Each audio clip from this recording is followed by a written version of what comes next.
On the whole, we English are a civilised bunch. We like birdsong and we like flora. We drive Jaguars and we absolutely love old Land Rovers. We play that strange game of cricket and we have quaint, painted telephone boxes. So why is it we make the most extreme sports cars on the planet? And here are two of them. Aren't they just perfect? First up, the M600 Atom V8. 475 horsepower, 580 kilograms, with a Rally Super 2000 gearbox in it. 150,000 of your English pounds to do 0 to 100 miles an hour in under 5 seconds. It's just loopy. On the other hand, we have the noble M600. 650 horsepower, 1,200 kilograms, 228,000 pounds, a genuine 200-mile supercar. Now, where do you come to drive these two cars? Do you drive them in the UK? No, you don't. You take them to Germany, you take them to the Nurburgring. Neither of these cars has ever been to the Nordschleife before. In fact, neither of them is suited to the place, but it only seems right to bring the two most intense British sports cars to the best circuit on the planet. This isn't a timing exercise either. The actual event is a destination Nurburgring track day, and timing is strictly forbidden. And neither of the cars is set up for the ultimate time round here anyway. The Noble has street tyres and no downforce, and the Atom spring rates are for a flat British sprint track. But I just wanted to bring them here to see what they were like, and also so other people could see what they are like. Think of it as a British freak show on an overseas mission.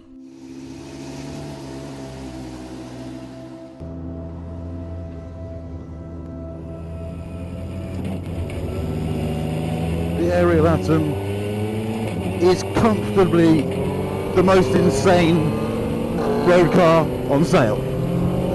I don't quite know why I asked them to bring it to the Nurburgring, but I'm here, so we might as well just drive it.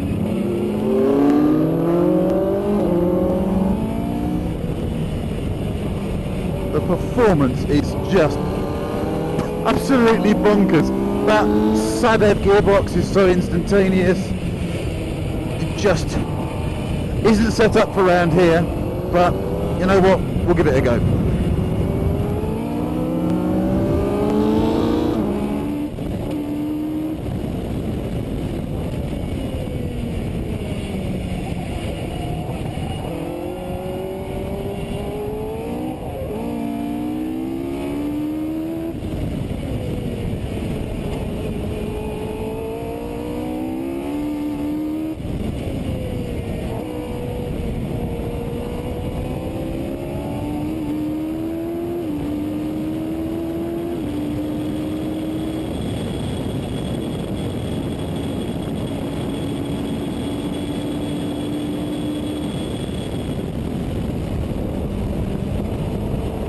Well, I hope you can hear me. I'm going to shout as loud as I can. It's so noisy in here.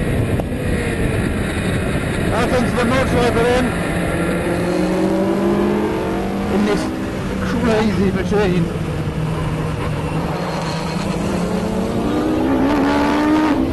The performance is staggering. Between 30 and 120. I've never driven anything like it. Gearbox is immediate. It is intravenous drugs, this car. Absolutely intravenous. Okay, through the house and right then. Atom's classic problem is it doesn't want to heat its front tyres up, and we have the same problem here, so I do get a bit of understeer. As with the Noble though, oversteer is just yards away if you want it. There's a bit of understeer. Open it wide now, coming out.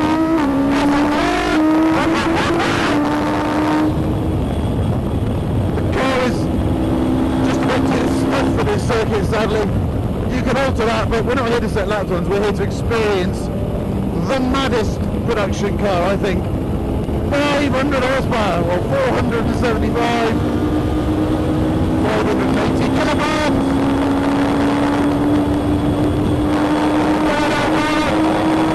150 down the hill there.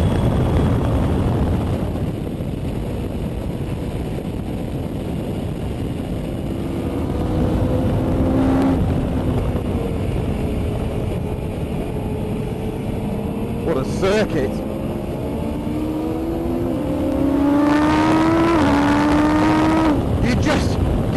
burst of acceleration, but try and hold on.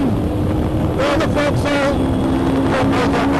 130 something, 138 there. I'm not wide open because we're getting deflected by a few bumps. Like I said, it could do with being just a little bit softer, this car.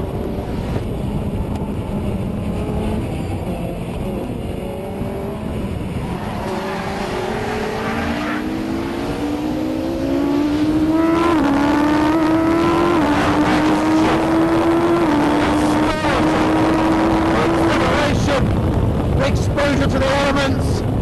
There's nothing else like it. Just nothing else like it.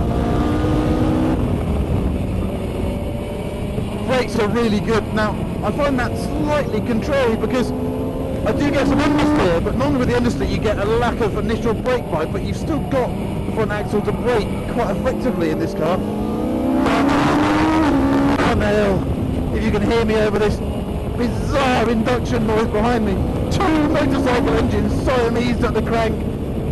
God, it's just fantastic. The scenery's fantastic. Anyway, if you had to have one motoring experience in your life, this might be it, you know. There's I put the slowest corner, third gear. Just throw gears at it.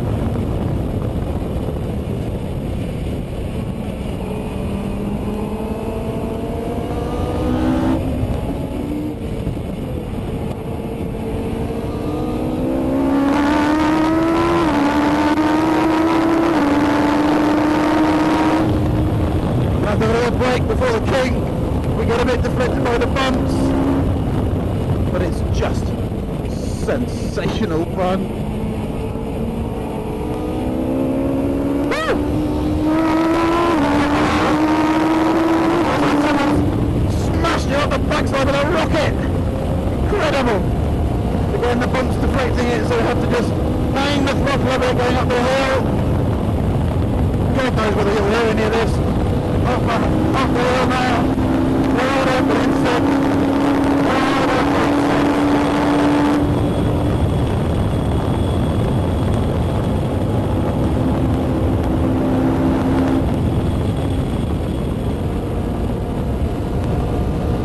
I don't think this car would ever actually...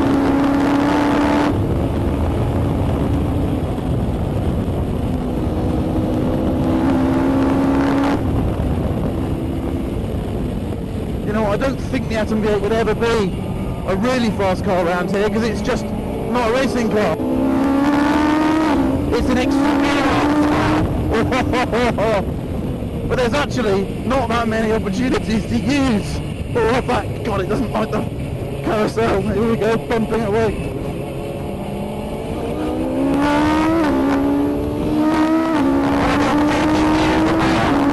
You just squirt it between the corners.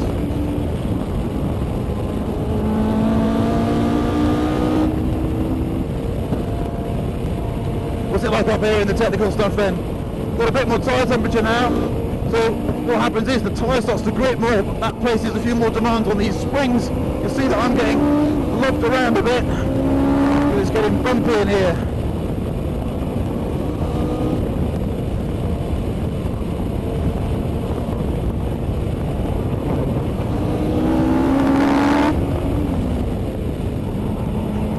A bit more understeer there. Who thought of this car?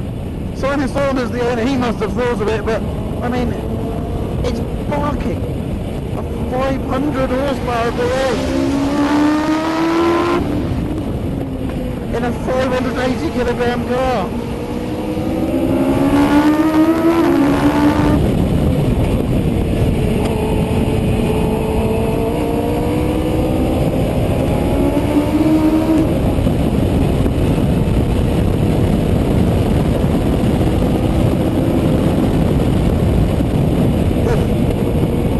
The seat when it jumps.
Ariel Atom is the most unlikely of supercars. It only became one when the company decided to throw its own 3-litre V8 into the back of one of its iconic little sports cars. The engine is effectively two Suzuki Hayabusa motors conjoined, feeding 475 horsepower into a Sadev sequential gearbox. It revs to 10,600 RPM, at which point the driver's bladder becomes porous. 3-way adjustable in-track suspension is standard, but the car needs a softer spring rate to really work around the Nurburgring, and a set of more functional wings because these ones are more for looks than downforce. But then the Atom V8 isn't a radical or a Caterham rival. It's not a lap time junkie, it's a hot rod. A car to see and to be seen in, and to scare yourself utterly witless in. Like I said, from 0 to 120 miles an hour, you just can't quite believe what's going on, and frankly, I wasn't man enough to push any harder given how bumpy the circuit is. But none of that matters to me. The Atom V8 is the coolest car ever made in Somerset, and it makes me proud to drink cider. The Noble, on the other hand, makes me proud to eat pork pies. The home of the pork pie, rural Leicestershire, is an unlikely place to build a car that will pull an indicated 200 miles an hour, that's a real 190, on the main straight at the Nurburgring. But then its twin-turbo Yamaha V8 packs such a monster punch, and the carbon body panels on this car drop the weight to 1,200 kilograms. With the engine on its most powerful 650 horsepower map, it eats GT2s in a straight line. You could easily see how this car would knock huge chunks of time around the ring too. Some wings for downforce in the fast turns, and sticky tyres alone would save 30 seconds. But again, the M600 isn't about lap times. It's about owning the car that most cleanly duplicates the character of the Ferrari F40 than anything I've ever driven. Anyone looking to buy a McLaren MP412C or a Ferrari 458 who loves driving needs to try one of these cars.